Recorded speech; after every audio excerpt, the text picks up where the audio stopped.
de la noche más negra de la historia argentina, la dictadura militar. Aquel 1983. Y quisimos abordarlos no desde la política, con opiniones de políticos o protagonistas políticos de aquel momento, sino de gente que tenía que ver con la vuelta de la alegría, de la cultura, del arte a las calles, esto de ocupar el espacio de aquel estado de sitio eterno que implantó la dictadura, donde más de dos eran peligrosos. Y nos pareció muy importante hablar con gente vinculada a la cultura, al arte, como digo, que de alguna manera revalorizó los valores de la democracia real, esto que tiene que ver con la participación activa de la gente, encontrarnos en la calle, ir a recitales, a ver teatro, a leer revistas alternativas, todo esto que tenía mucho que ver con el registro de aquel momento tan importante que se estaba viviendo, que quizá uno por vivirlo se le pasaba por alto, esos felices años de la vuelta a la democracia de 1983 y 84. Que se acerque, ¿cómo le va, señor presidente? Presidente, analizó la ley electoral. Se ha analizado la ley respecto a la ley de convocatoria de elecciones, señor. Sí, efectivamente. Creo que es importante porque el Gobierno Nacional ha promulgado anoche la ley de convocatoria a elecciones nacionales. A partir de 1984 termina la intervención de los gobiernos militares en el país, señor presidente. Desde mi punto de vista personal he manifestado mi ferviente deseo de ser el último presidente de facto de la historia argentina. Y lo he manifestado no como un halago personal de mi parte, sino precisamente por esto que usted dice. Señor presidente. Porque sean los gobiernos civiles, el sistema, el que nos asegure esta convivencia, que a veces parece tan difícil y que cuando uno se pone a razonar en profundidad, se da cuenta que puede ser realmente muy fácil porque tenemos todos los medios para ello. El origen de Teatro Abierto más o menos empieza en septiembre, octubre del 80, que es cuando un grupo de autores, que estábamos un poco resentidos, aparte de vivir resentidos por el terror y por la dictadura, pero en lo profesional nos habían eliminado de todos los espacios oficiales, no estrenábamos en los teatros oficiales, la televisión que era oficial estaba en poder del Estado, no podíamos trabajar, algunos trabajaban con seudónimo. Entonces pasó un hecho que fue el que desbordó el vaso, que fue que eliminaron, había una interventora en el Conservatorio de Arte Dramático, que es donde se forman, la Escuela Nacional donde se forman los actores, eliminaron la cátedra Teatro Argentino Contemporáneo, es decir, nos eliminaban a nosotros. A partir de ahí, yo no estaba en Buenos Aires, sí estuve en lo previo, en que estaba en esa etapa de turbulencia entre nosotros, pero yo me fui de viaje a Europa a visitar a mis amigos exiliados, aparte de ir a Europa, ¿no? Y a la vuelta, bueno, mientras yo estaba en Europa, a partir de una iniciativa de Osvaldo Dragún, se empezó a pergeñar la idea, que era salir todos juntos a demostrar que hay autores argentinos. Este es el origen de Teatro Abierto. ¿Cómo que no hay autores? Salgamos 21 juntos, con obras breves, 3 por día durante toda la semana, y repetir 8 semanas, en un teatro periférico, el Teatro del Picadero, un teatro muy lindo, muy nuevo, pero chiquito, los que llamamos teatros independientes, con capacidad para 300 personas, a las 6 de la tarde, un horario totalmente insólito. En principio ya hacíamos rock callejero, antes de llegar al rock yo trabajaba, empecé en la calle y después empezaron a contratar a las madres. Yo hacía un monólogo contra la dictadura, disfrazado de un partido de fútbol, en una conferencia.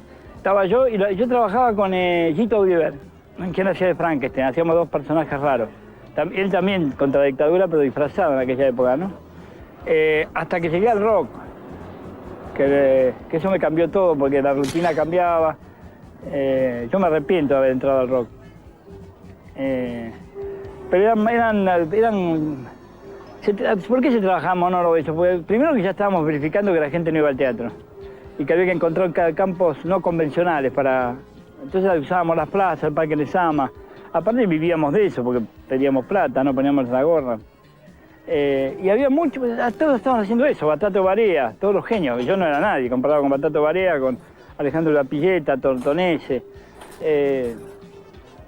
Y aparecieron los boliches, los bares, que así como había estado la cueva de Purredón en el año 70, 60 y tanto, 70, aparecieron estos lugares para Cultural, Medio Mundo, Cara Más Cara, el Depósito, en donde el arte happening empezó a tener auge. Yo trabajé desde el principio de Humor Registrado, que eso fue en el 78, pero la verdad es que iba y venía. A veces publicaba un dibujo, a veces no publicaba. En el 80 tuve cierta constancia, porque hice una historieta que duró un año, pero luego iba y venía. Me peleaba con Casioli, volvía, lo de siempre en esa editorial. Pero luego aparece la oportunidad de hacer una revista hecha por los humoristas peronistas del momento. Cuando la cosa se supo ya que había peronismo contra un radicalismo fuerte, Humor, digamos, se agarró más de los radicales o de los alfonsinistas y los peronistas hicieron una diáspora y crearon lo que en ese momento fue Feriado Nacional. Era una revista, me acuerdo que tenía 25 accionistas. Entre ellos estaba Dolina, estaba Martín García, Lito Nevia, eran todos peronistas. Y yo tenía más simpatía por el peronismo, sobre todo por Eva, que por los radicales. Y la verdad es que se pensaba que ganaban los peronistas. Y bueno, por suerte ganaron los radicales. Eso le hubiera dado una gran oportunidad a la revista, porque el humor no debe ser oficialista, el humor debe ser opositor. Y ese San Benito después se lo colgaron a Humor Registrado, ¿no? Que tuvo que lidiar con un humor oficialista. Ese año, digamos, como que siento que me pasaron muchas cosas que tienen que ver no con elecciones mías, sino que me fueron como sucediendo por temas de trabajo o de como bueno, cubrir las grandes inundaciones del 83, que fue una experiencia muy fuerte, que creo que en ese momento habían sido las inundaciones más grandes de la Argentina y que tuvieron...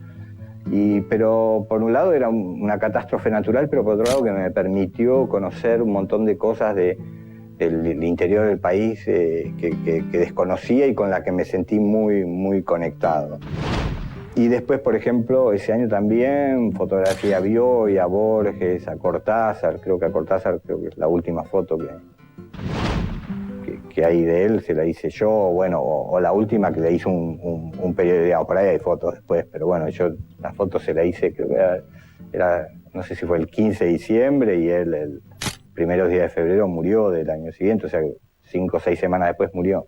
Después, lo que nos llamó la atención fue que cuando llegó el momento de estrenar el ciclo, que fue un 28 de julio, la semana anterior decidimos hacer unos ensayos generales que se suelen hacer en teatro, se invita a 10, 20 amigos para probar, ver cómo funciona, aparte era tan complicado, esos 21 espectáculos, todos juntos.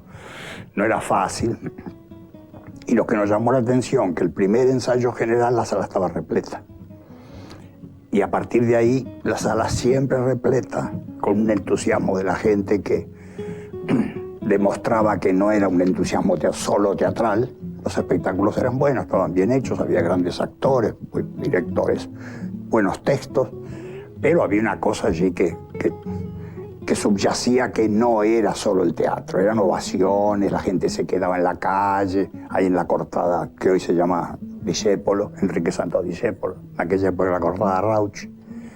Y a partir de ahí fue siempre así, hasta que cumplida la primera semana, un atentado de buen sello de la dictadura, destruye el teatro, una parte del teatro, algo se salva, pero destruye una parte del teatro, y bueno, se produce una conmoción política y cultural. Porque yo empecé a hacer la revista Solo y Peces gracias que conocí a Gabriel Levinas, que fue el inventor de la revista El Porteño, donde a su vez la Nata surgió como periodista famoso y de allí nace Página 12, ¿no? O sea, El Porteño fue uno de los engendros. Estaba Humor, que murió, porque las revistas de humor sirven en la dictadura, pero no por nada, en todas las dictaduras, incluso en la chilena, las revistas de humor son permitidas, porque el humor no molesta.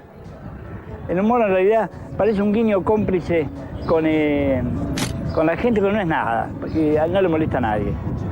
Así que humor desapareció rápidamente cuando empieza la democracia. Y a nosotros nos ponen una bomba poco tiempo antes de las elecciones. Una bomba de trotil muy poderosa acá en la calle Cochabamba, entre Perú y Chacabuco. Ahí estaba la redacción. Voló todo el edificio y volaron todas las casas. Y nunca supimos, o sea, nunca ni siquiera hubo un comunicado ni nada, ¿no? Cuando se incendia el Picadero, nosotros al día, esa misma noche, empezamos a llegar varios, no sé cuántos serían, pero 20 o 30, sobre todo los más metidos con el ciclo. O sea, mirábamos así con mucho dolor las llamas que iban, los bomberos no dejaban pasar, entonces nos fuimos a salvar la academia, que está a la vuelta. Y ahí, entre café y ginebra, lo primero que dijimos, esto hay que seguirlo, vemos cómo lo hacemos. Al día siguiente nos reunimos en Argentores, en el auditorio de Argentores, decidimos seguir y convocamos a una gran asamblea del medio cultural en el Teatro La Salle, que tenía 500 localidades, desbordó, quedó gente en la calle, estaba Pérez Esquivel, estaba Sábato, es decir. Y ahí se leyeron las adhesiones para que la asamblea, como si fuera una asamblea, decidiera qué sala elegir. Y leíamos las adhesiones, algunas salas eran muy chicas, pero cuando se leyó Tabarís, una ovación, como diciendo, ese es el lugar. Entonces fue al Tabarís. Y se firma el contrato con Carlos Artagnan Petit, se firma el contrato, bueno, firman, en el despacho van Brandón y Gorostiza, creo, no sé si alguien más, de ellos lo suelen contar. Entonces, pues termina de firmar el contrato, se van y cuando están saliendo, Petit le dice, muchachos, los bomberos a Borderó, A Borderó quiere decir esos gastos que se comparten, lo comparten los actores con el dueño de la sala, los bomberos a Borderó. Hemos recuperado las islas astrales que integran progresismo derecho. Democracia con la que se come, con la que se cura y con la que se educa. La casa está en orden.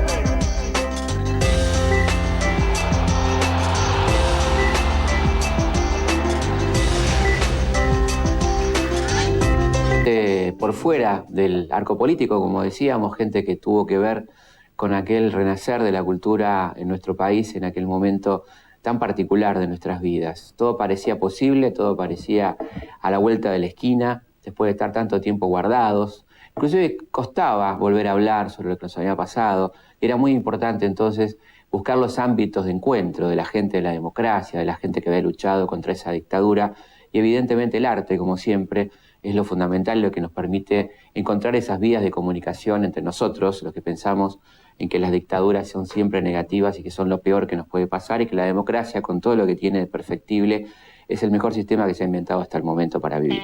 Unos días antes del comienzo de los eventos de Malvinas, se despidió Serú Girán, aunque nadie sabía que era una despedida. Pero los acontecimientos se precipitaron. El 82 terminó con la dictadura tambaleándose y Charly García editando su primer trabajo solista. Los músicos prohibidos por los militares volvían al país y una nueva etapa comenzaba. Mientras una invasión llegaba desde Rosario, con Baglietto a la cabeza, la modernidad amenazaba con hacerse presente de la mano de Virus. En los sótanos, en la esquina del Sol y en diferentes lugares, algo nuevo latía, y los viejos cantantes de protesta, que ahora decían traer propuestas, se mezclaban con una nueva generación que entendía que bailar no era un pecado y que se sacaba de encima años de represión. Sass gritaba que en la Argentina se necesitaban huevos. Riff nos decía que el futuro era peor, según se veía en la pantalla del Mundo Nuevo. Pero fue el gran visionario de aquellos días el que pateó el tablero con un disco grabado en Nueva York. Charly García grabó clics modernos y nada volvió a ser lo mismo. Lo que había era como una, especialmente para los que volvíamos del exilio, para los rockers de la nueva generación, de las nuevas bandas. Acordate que en esa época empezaban a aparecer Luca Prodan, Los Redondos, Virus, Soda Stereo, que empezaba a grabar su primer disco. Así que era un momento de expansión. Todos toda la pandilla frívola del arte, porque al fin y al cabo es una pandilla frívola, no son nada, digamos, se creen que son, pero no son nada más que eso. Estaban generando una especie de primavera creativa, y fue cierto. El surgimiento de todas esas bandas fue el último resplandor. Yo creo que el último resplandor en casi todos los géneros. La literatura no, los escritores desaparecieron, o sea, no hubo una camada posterior que pudiera superar la leyenda de Cortázar, de Roberto Val. No hubo un recambio interesante. Pero sí pasaba en las artes plásticas una gran generación de artistas que habían estado exponiendo en la calle. Era fácil hacer humor político contra la dictadura, del 82 para adelante sobre todo. Ya del 81, desde Viola para adelante empezó todo de la caída de la dictadura después de la derrota de Malvinas. Pero bueno, yo no sé cómo habrán pensado mis colegas, hay muchos que los encontraron, el 83 los encontró en una edad muy adulta, madura. A mí me agarró muy pendejo y no tuve tiempo de reflexionar. Y ahora en Democracia, ¿qué? Y la verdad es que en Democracia yo me encontré con que era el sistema que necesitaba yo para hacer humor, que era la libertad. Yo necesitaba libertad para poder desarrollarme. Yo no necesitaba tener un enemigo. Cuando los hombres se sientan libres, será más libre nuestra cultura. Cuando los hombres se sientan libres, será más libre nuestra cultura. Deja cantar, deja decir, deja expresar, deja sentir. Dejen hablar, dejen decir, dejen estar, dejen vivir, vivir, vivir. Ya se sabía que la dictadura se terminaba, ya se podía hablar, se podía transitar, vivir, respirar. Había un entusiasmo enorme. Se hicieron espectáculos masivos. Los espectáculos los escribíamos entre varios autores y los dirigían varios directores para que hubiera una presencia. Había espectáculos que tenían 70 espectadores arriba del escenario. Eran grandes fiestas ahí en el Xirgu. Se empezaron a hacer marchas por la calle. Hicimos una vez una marcha, es decir, a favor de la libertad y todo eso. Estábamos en los umbrales y se podía hablar, se podía protestar sobre todo y reclamar, y bueno, ahí había una esperanza y había alegría, en fin, era otro clima. Y bueno, la experiencia de la cobertura de la campaña de Alfonsín, eso sí que fue muy, muy, muy fuerte, interesante. Fue la primera experiencia donde en la campaña había un equipo yo estaba, digamos, como fotógrafo de DIN, no era fotógrafo de Alfonsín, pero estaba como incrustado en la campaña.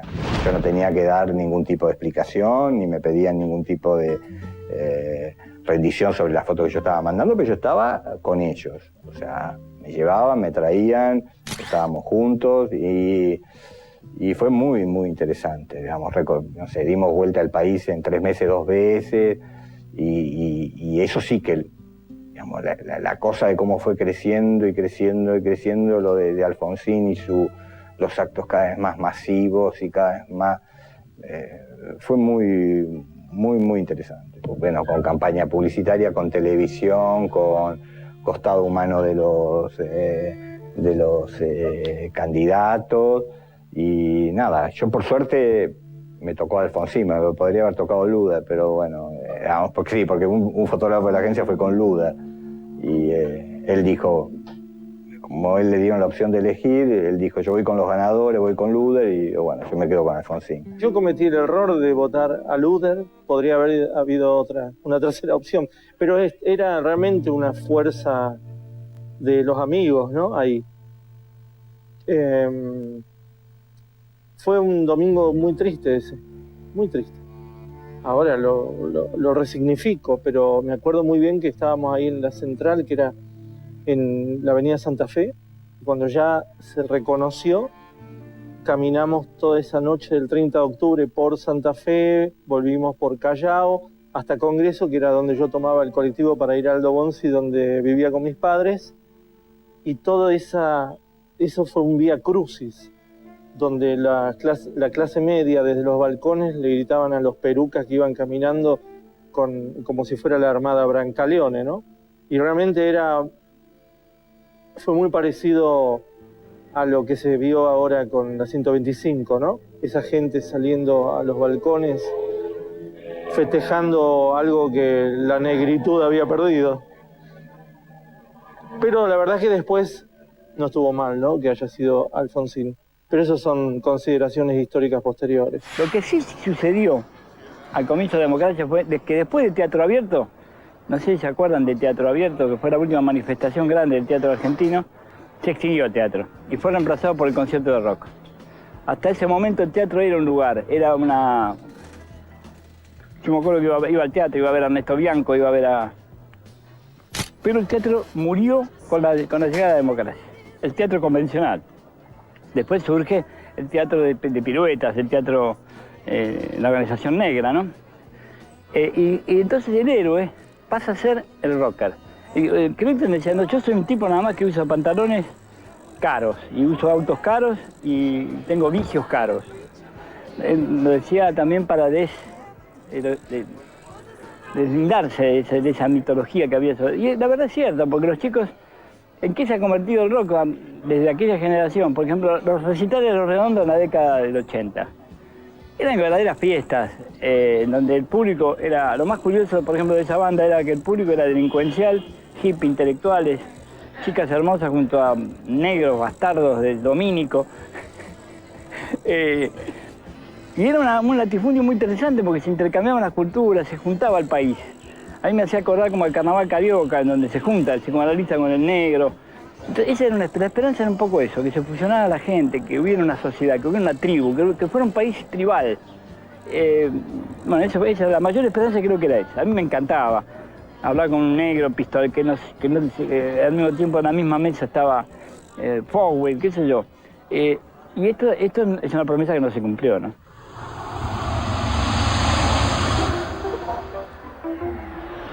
En las calles de Buenos Aires, Fernando Ayala recibía felicitaciones de la gente por el título de la película que estaba filmando. Vamos Argentina todavía. La película se terminó llamando Plata Dulce y hoy es un clásico.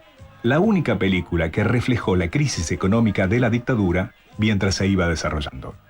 ¡Arteche y la puta madre que te parió! 1982 fue el año, además, del regreso de Graciela Borges con una película de Raúl de la Torre basada en un libro de Manuel Puig y música de Charly García.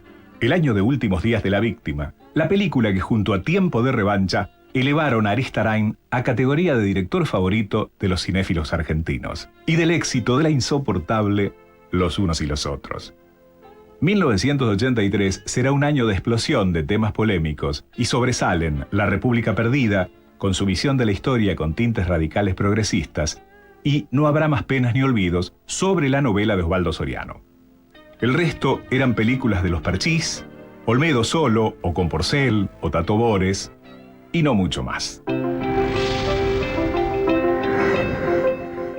Empezamos en Tierra del Fuego y nada, fue como es Tierra del Fuego un poco frío, dije, acá no. Después empezamos ahí unos recorridos por la provincia de Buenos Aires, donde de repente empezó a haber más gente, me acuerdo Roque Pérez, ¿no? Y lo que fue impresionante fue un acto en Oberá. Creo que era principios de octubre o fin de septiembre. En Oberá ellos se miraban entre ellos y decían, ¿qué pasó? O sea, era un estadio enorme, la cancha de fútbol de Oberá, y la llenaron y había miles y miles de personas afuera. Y el otro día que yo estuve con Alfonsín tomando un café, él me dijo, digo, bueno, ¿cuándo tuvo la sensación de que ganaba? Y coincidimos, él dijo en Oberá. En Oberá pasó algo que después se fue multiplicando, pero ahí sentí que, digamos, que habíamos roto como la cosa de los radicales y digamos, que veías, la gente era decididamente clase media pobre, digamos, en Oberá, y era una cosa... ahí empezó, y bueno, y cada vez los actos eso era más y más. Y la gente andaba con preguntas encima, que andaba buscando su propia caracterización en la vida, ¿no? Su propio camino, su propia búsqueda de éxtasis. Porque lo que habíamos descubierto en aquella época es que no hacía falta ni techo ni comida, lo que faltaba era éxtasis. Vivir en plenitud, en todo caso que el drama fuera, ¿qué carajo es esta maldita piedra en la que estoy viviendo? ¿Dónde estoy? ¿A dónde voy? que fueran esas los motivos de la angustia y no la persecución de los... Bueno, primero la persecución de los militares y después el drama económico, que sume las almas a sacogota. O sea, el hombre que vive mal, pobre, vive acogotado. Yo te lo sé porque he vivido entre ellos hasta hace poco y de ahí no hay posible respiro.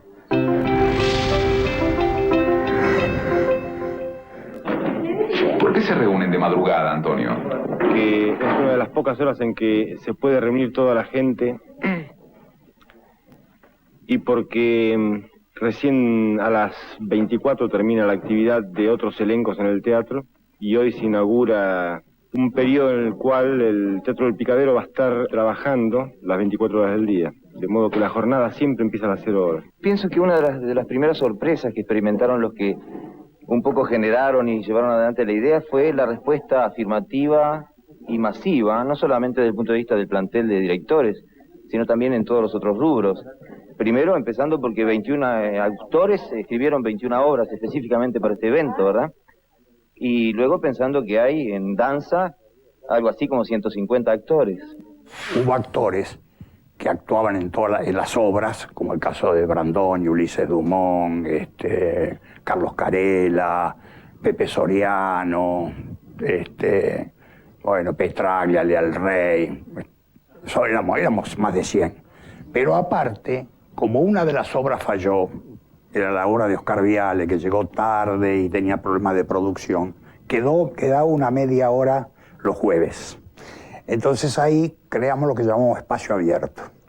Y ahí llamábamos a actores que hicieran algo. Y ahí pasó Halcón, pasó Landricina, bueno, una cantidad de gente del espectáculo que venía a cubrir ese espacio, ¿no?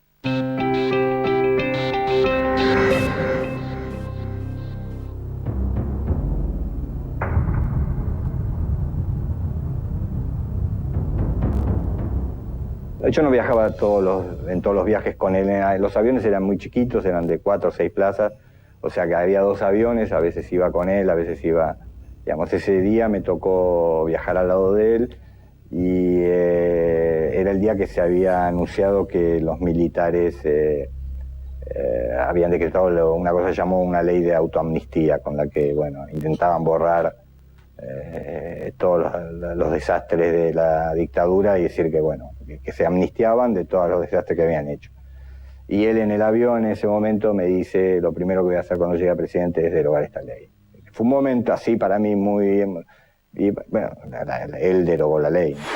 Más que una salida electoral, es una entrada a la vida.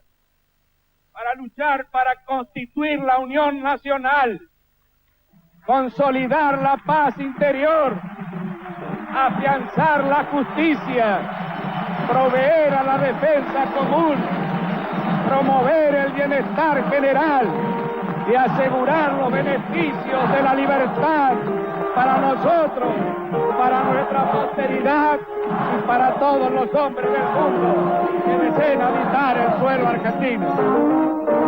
Ahora, Alfonsín. Todo era un papel en blanco. Incluso los afiches de Alfonsín eran de fondo blanco, ¿no? Era como para decir, todo empieza acá, con este fondo blanco, a partir de aquí empieza la... Fue un acierto de David Rato eso de ponerle fondo blanco, ¿no? Cierre de campaña de los dos, ¿no? Porque también el cierre de Luder fue impresionante, digamos. Con 3 días de diferencia, no sé, cerca de 1 millón de personas cada uno en el obelisco, pero ese millón de verdad, ¿no? El millón de que decimos siempre. Vos te subías ahí y llegaba a Constitución el día de, digamos, era impresionante realmente. Y de hecho creo que a cualquiera más o menos le preguntás y todos estuvieron, todos te dicen, yo estuve. En alguno de los dos estuve, digamos. Eso es, por ahí es cierto que hayan estado, digamos. Había mucha... Por otro lado también era rara la sensación de, digamos, esa cosa así tan masiva y después cuando volvíamos a la cosa de la cierta intimidad, digamos, el 30 de octubre, que yo te había contado que fue una experiencia muy graciosa. Fue un día largo, ¿no? Porque empezamos, qué sé yo, fuimos a Chascomús, votó Alfonsín y yo después quedamos, ellos nos dijeron, bueno, a eso de las 3, 4 de la tarde después de comer, te voy a llamar por teléfono, te voy a decir, vas a estar en tal lugar y un auto te va a pasar a buscar y te va a llevar a un lugar donde Alfonsín va a esperar los resultados de las elecciones, pero no queremos que se sepa. Entonces, bueno, yo nada, ahí en ese traté de votar y no encontraba los padrones, no es como ahora, digamos. Bueno, al final logré votar, pues yo además tenía desde el exilio no había ni renovado la dirección, era la dirección de que tenía cuando era chico, bueno. Y nada, eso nos pasaron a buscar y nos llevaron a una quinta en Don Torcuato, ahí, donde él iba a esperar las elecciones, ¿no? Entonces, bueno, ahí era un grupo reducido, un poco de familia, un poco de políticos y 4 o 5 periodistas. Y nada, y había cierta expectativa, pero no había seguridad de que ganaba, ¿no? Y me acuerdo así el primero que viene y estábamos ahí charlando y se acerca Gnispun y le dice, cagaste, Raúl, ganamos. Digamos, eso fue una frase que me quedó así a eso de las 7 y pico. Y ahí después, es otra de las fotos que está en el libro, que él, cuando le dicen eso, después agarra y abraza a Marcela, que es su hija, y sale a dar una vuelta por el parque, así como, no sé, es el momento que a él le dicen que es presidente, ¿no? Y que, a diferencia de otro lado, ahí no hubo gritos, no hubo cánticos, nada, todos se miraban como diciendo, bueno. Yo después le pregunté, digo, bueno, ¿y qué pasaba? Y la verdad que, no sé, estaba contento, pero la sensación de que lo que venía no era fácil. Hemos recuperado las islas astrales que integran progresismo derecho.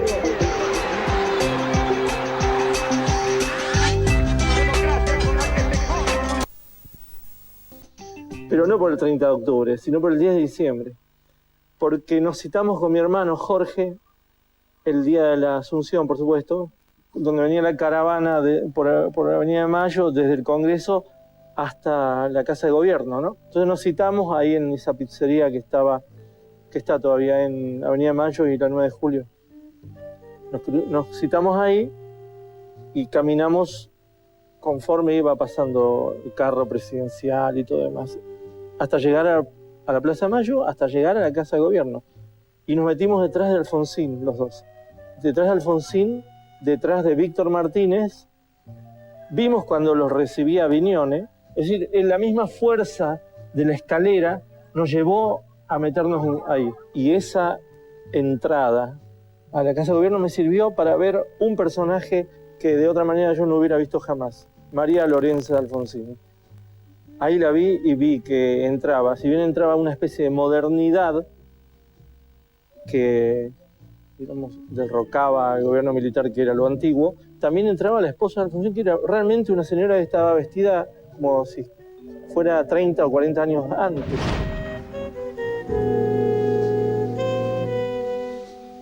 Que en el 83 era inimaginable pensar que Alfonsín era un dominado, por lo menos en el hogar, un atribulado, ¿no? Y que adentro de su hogar no solo estaba persuadido por su esposa, que era una especie de bruja, como yo la creé, sino por 3 nietitos que tenía ahí, los cuales uno de ellos se rebela absolutamente, se vuelve anarquista, se sube al árbol y todo demás, a partir de la ley de punto final, y luego de obediencia de vida, que es realmente la primera caída de la democracia, ¿no? Sí, a mí me pasó algo raro, es el 10 de diciembre, porque yo estaba había hecho la campaña, después estuve todos esos meses que él se fue a vivir digamos, cuando lo de la quinta ya no funcionó porque era un caos total, se fue a vivir al Panamericano.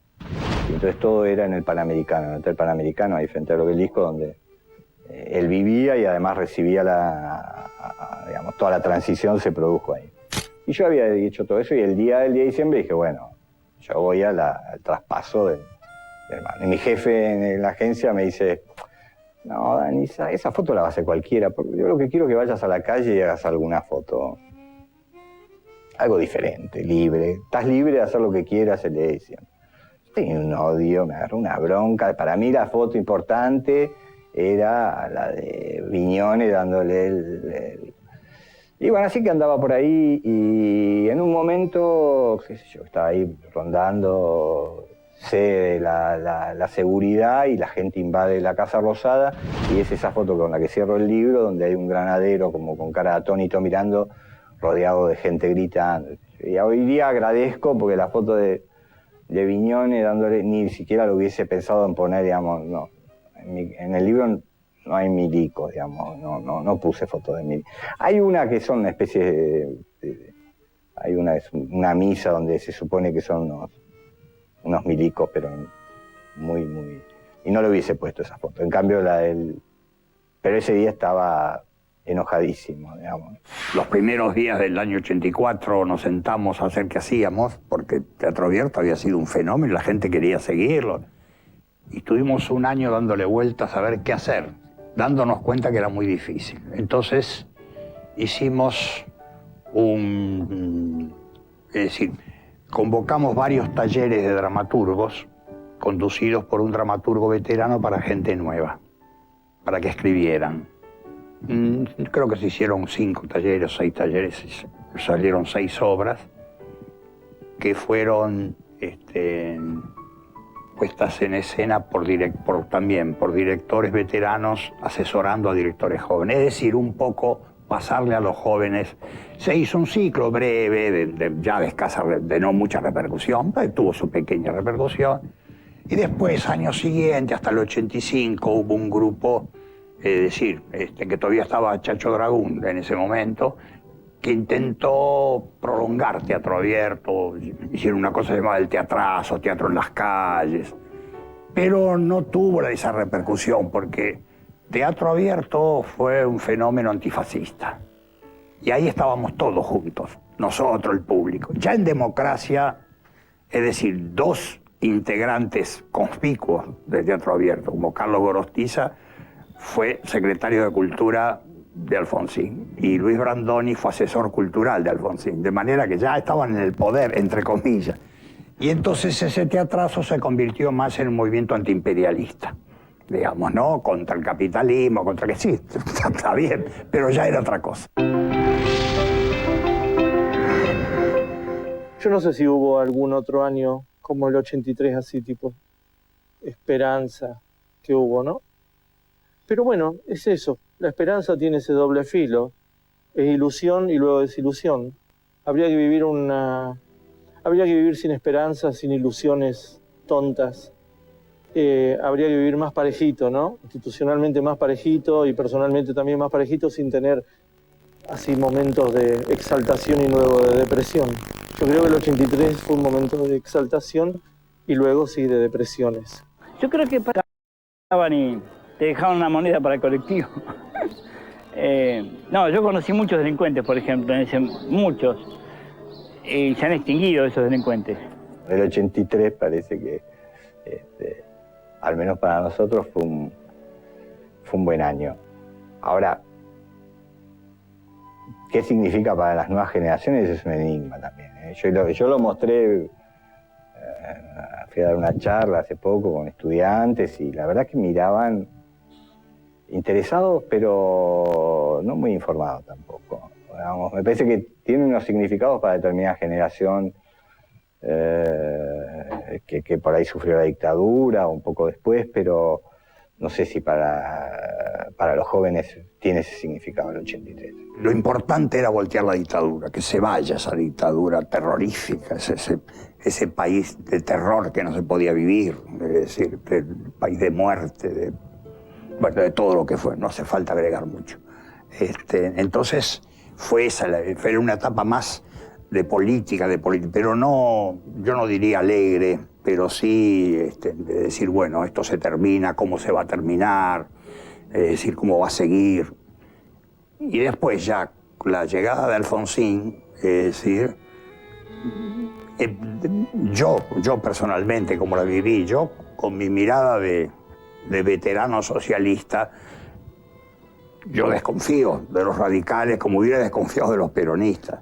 No me hacía muchas aspiraciones a que íbamos a vivir en una sociedad solidaria, socialista, que es como la que yo aspiro. Pero de todas maneras salir del terror realmente es otro mundo, es otra cosa. Después discutamos, peleamos, no digamos que es una democracia puramente electoralista, que no es poco, donde se puede hablar y opinar, que no es poco. Pero claro, es una democracia para una minoría o para un sector o como se la quiera llamar. Votar no es solo democracia, ¿no? Es decir, mientras... Y voy a citar a la presidenta cuando dijo, si un chico se muere de hambre, no recuerdo qué, pero yo diría, si un chico se muere de hambre, la democracia tiene problemas, ¿no? Y acá se muere más de uno. Estamos llegando al final de este programa, espero que les haya gustado y volver a recordar esos momentos y vos que sos muy joven, ver cómo fue esa vuelta a la democracia que hoy tenemos que perfeccionar, que mejorar, que darle contenido.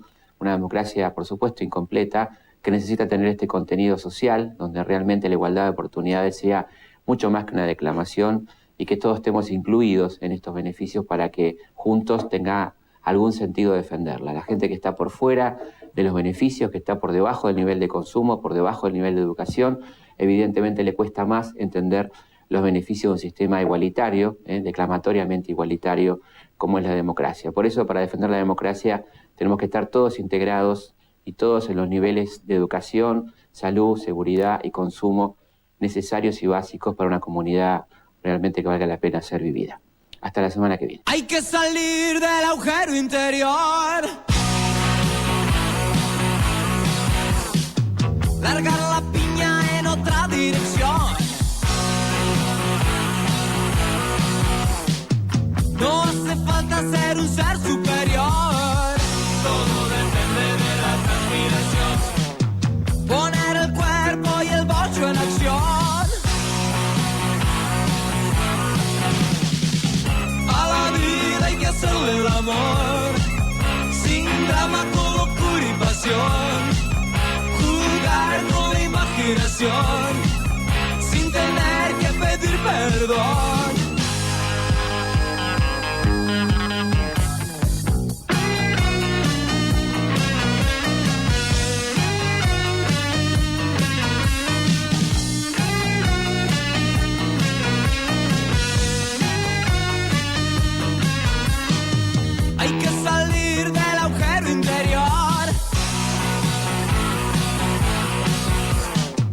Largar la piña en otra dirección. No hace falta ser un ser superior.